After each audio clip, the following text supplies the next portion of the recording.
Hello, everybody. Mr. H here with you. We haven't been to Africa in a while, so let's return. Medieval Africa. Well, you can see the geography hasn't changed. Sahara Desert's still in the way.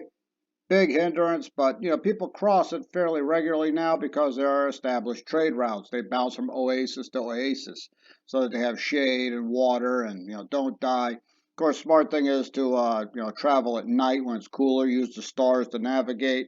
If you're really smart and you got a ship, you just sail along the coastline. Of course, they do the same thing over here. Sail along the coastline. That's a smart thing to do.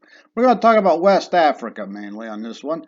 And if you start with West Africa, you got to start with, believe it or not, Morocco. There we are, Morocco. West African for pain in the... Not really, but, you're going to see what I'm talking about. Morocco causes a lot of problems for West Africa. Sometimes fellow Arabs feel the same way. If you're the leader of the Ummah, Arab word for that is caliph, caliphate, leader of the Ummah. If you're a sultan, Turkish word for the same thing, Morocco comes up with their own word, a sharif, descended from the prophet. Lots of Shia out this way. Morocco is nominally part of the Ottoman Turk Empire, but they're really way out on the edge. That book you didn't have to buy says Morocco's independence was largely due to, blah, blah, blah. Because they're so far away. They're way out on the edge. Edge is always the frontier. Look at U.S. history, right? The Old West, the Wild West is very far away from D.C., way out on the edge, all kinds of crazy stuff happening out there. Same thing in the Islamic world. Morocco is way out on the edge. If they're supposed to send 100 gold pieces back to the Turks, they send 50. And what are you going to do? It's going to cost more to collect the missing 50 than to get it in the first place, right? So Morocco just kind of runs wild and does whatever it wants out on the edge. Now, you sometimes see the word Almoravid. All right, that means Moroccan. Let's just call them Moroccans, eh? So in 1030s, somewhere in that decade, they began to feel that the rest of Islam had strayed from true Islam, right? So let's try and conquer the whole world and bring true Islam to the entire planet. And we're going to start with West Africa. Okay, let's go back and take a look at this plan. This is the kind of thing you draw on the back of a pizza box after 2 or 3 beers. It starts to make sense. If you want to conquer the entire world, Morocco, why don't you start by jumping across into Spain? Why would you cross the Sahara to attack West Africa? Because even if you win on the other side of the desert, well, you got to keep your army alive. You got to send them food, send them water, send them reinforcements, got to pay them. Oh, it's a real big pain in the butt, and they plunge headfirst into it not once, but several times. They have a Back to the Future approach here. They try to open up the original Quran and try to turn the clock back 400 years. That never works. It doesn't work now. It's not going to work then. Even worse. What's on the other side of this desert? We have the Ghanaian Empire, named after the country today of Ghana is named after it. There's no relation. They've been around since at least the 300s. We know of this because of trade with the Romans.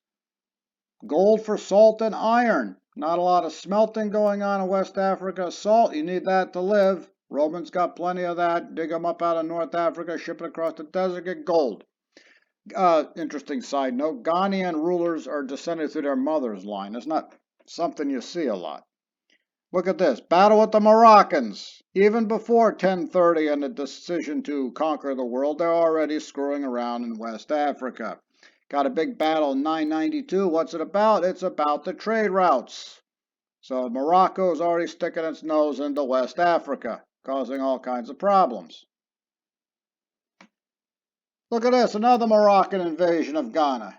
1076, 1086, leaves the place a shambles. The Moroccans come across the desert. They actually managed to win and defeat Ghana. And guess what? They can't hold on to the place. Why? It's too far away. Now Morocco knows how it feels.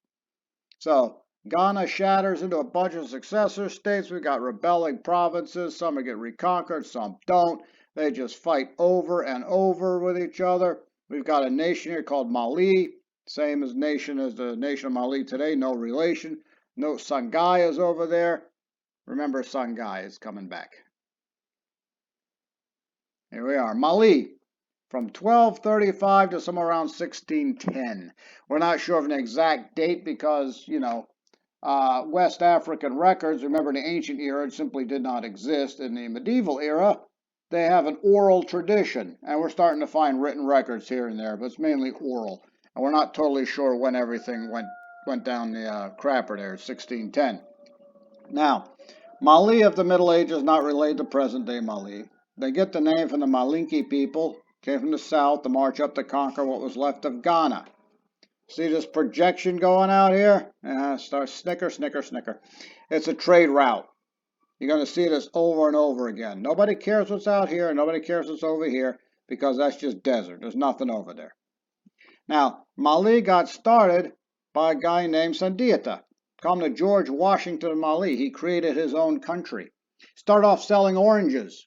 Used the money to buy a sword.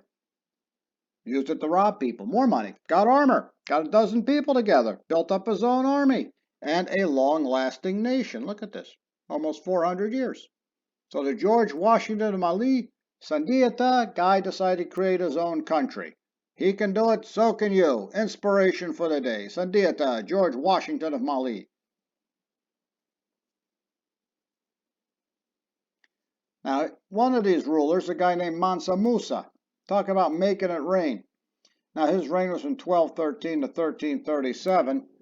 He had converted to Islam. Islam makes its way to West Africa over the trade routes. Christianity will make its way to Africa too, but comes on the boats coming from the south, which is kind of strange. Nonetheless, Mansa Musa was a dedicated Muslim, and he decided to go on the Hajj to Mecca. It means he has to cross the desert, go to Egypt, hop across the Sinai, and into Arabia all the way to Mecca. In order to do this, you have to get there. It's going to take a while. The fact he can do this, 1 year there, 1 year back, means it's a stable country. It's also a rich country, because look what he's holding in his hand over here. Gold. He hops over to Alexandria, ruled by the Mamluk Turks at the time, and he makes friends by tossing gold all over the place. Got a bag of gold, throwing it around all over the streets. Oh, everybody loves him. Great way to make friends. Toss gold all over the place. Making it rain. So it tells you that there's a lot of wealth. Islam is there, and it's stable, because he can go there and back. Mali will be stable until, 1610. And look at this, 1337. Nowhere near the end. So everything's looking great for Mali in, the 14th century. Somewhere around the 1350s, Songhai starts to move up. Looks a lot like Mali's map, doesn't it? Eventually going to conquer Mali. Look at this. Got that projection again. Another projection here. These are the trade routes they're taking over. So Songhai is eating away at Mali. Eventually they'll take it over. We're not exactly sure when it started, 1350. See the circa? We do know when it ended, though. And we'll tell you how we know. In the meantime, Songhai just kind of chugs along there, a couple hundred years. The Sani dynasty takes over. Two great kings, got a father and son team. Look at this, Sani Ali and Asika Muhammad. So these are Islamic names. They're clearly Islamic. And look at this, one behind the other. We got a stable dynasty here, at least for a while anyway, right? So Songhai is going to eat away at Mali, take over Mali. Same thing that happens all over the world. You had a Yuan dynasty, then the Ming dynasty. Mali, now Songhai. 1591 comes to a screeching halt. Take a guess. If it's chaos in West Africa, it's the Middle Ages. Can't go wrong with Moroccans. Here we go. Battle of Tondibi in 1591. The Moroccans invade again. Gunpowder and cannons dragged them across the Sahara. They're brave people, Songhai, but, lances don't work so great against cannons. Songhai is shattered, and what happens? The same thing that always happens. They forgot to read their history books. Morocco cannot hold on to it. It's too far away. It's too unstable. The whole thing shatters, and we have a bunch of warring states, China style. Look at that year, 1591. Think of American history. What's going to happen in the early 1600s? Yeah, Jamestown, settling the East Coast, all that kind of stuff. Now, over in the New World, the original labor source was supposed to be Native Americans. Of course, smallpox would kill them off. So they had to use indentured servants from England and Scotland. They'll use them for 7 years. Need another labor source, and guess what? The Battle of Tondibi is going to supply you the labor source, because if you are in West Africa fighting against another West African kingdom, what happens when the war's over? Got to send the prisoners back, right? And then they come back, you have to fight these same people again. Can't execute them, because if you execute them, they're going to execute your people as well. So they end up selling fellow African prisoners to the Europeans, who then sell them to the Americans. You ever hear about the triangle trade? Africa, Europe, America. Well, here's the fourth side of the triangle. I know it sounds weird, doesn't it? Morocco shatters West Africa, unstable, lots of fighting, got to do something with the prisoners, sell them to Europe, Europe sell them to Americas, and the whole sad saga begins there. Thank you, Morocco. We really appreciate that. You see these strange projections on the map? It's all about the trade routes. You see, it's the trade route you always follow on. They're always going to fight over the trade routes across the Sahara. Which one would you not like to go on? This is the one I don't want to go on. This is the one Mansa Musa probably used. Oasis, oasis, oasis, oasis. You just follow it's like rest stops on the highway kind of thing. Don't go here, don't go there, you're not coming back. But these trade routes actually manage to hook Africa to the rest of the world. So people are using these trade routes. People are fighting over these trade routes. What happens further south? We talk about the instability rocking West Africa. We move down this way. It's a little bit more stable down there. Benin and Congo. Kind of a good news, bad news situation. Good news, it's stable because everything's happening in West Africa, not Central Africa. Not much fighting. Bad news, stable, not much fighting. When this instability does finally come your way, they don't know how to fight. Right? No natural predators kind of thing.